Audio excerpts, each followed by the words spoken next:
Assalamualaikum warahmatullahi wabarakatuh. Halo teman-teman, perkenalkan nama saya Aisyah Humairah Hafizah dari kelas 5 Bilal bin Rabah. Hari ini Aisyah akan berkisah yang berjudul Keistimewaan Buah Kurma.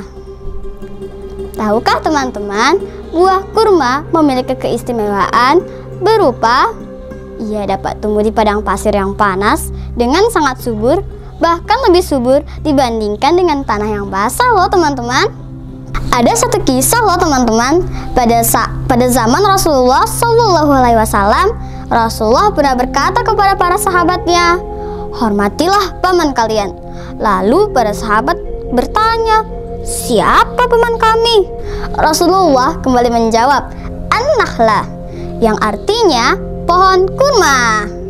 Teman-teman, ada dua jenis buah kurma yang sering Rasulullah gunakan untuk berbuka puasa loh, yaitu kurma rutop dan juga kurma ajwa.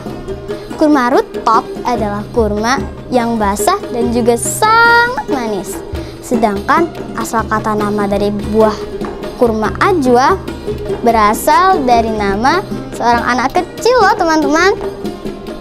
Anak kecil tersebut adalah anak dari Salman Al-Farisi, salah satu sahabat dari Rasulullah SAW dari Persia.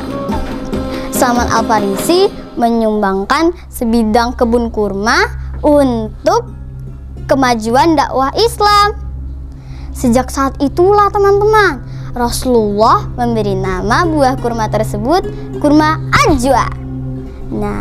Nah, selain itu ada kisah lagi loh teman-teman, yaitu pada saat Bunda Maryam akan melahirkan Nabi Isa. Dia berjalan begitu jauh. Saat dia sedang kelelahan, dia beristirahat di bawah pohon kurma. Atas perintah Allah, malaikat Jibril turun ke bumi dan menggoyangkan pohon kurma hingga buahnya berjatuhan. Bunda Maryam pun memakan buah kurma tersebut dan tenaganya kembali pulih. Setelah tenaganya kembali pulih, Bunda Maryam pun melahirkan Nabi Isa dengan selamat. Nah teman-teman, hikmah dari kisah ini, Allah tidak pernah menciptakan sesuatu yang sia-sia. Bahkan pohon kurma sekalipun, pohon kurma juga memiliki keistimewaan seperti manusia yang memiliki keistimewaannya masing-masing. Pada bulan Ramadan ini, perbanyak beribadah dan jangan lupa puasa ya teman-teman, sebagai wujud syukur kita kepada Allah Subhanahu wa Ta'ala. Terima kasih teman-teman. Sekian kisah dari Aisyah pada hari ini. Wassalamualaikum warahmatullahi wabarakatuh.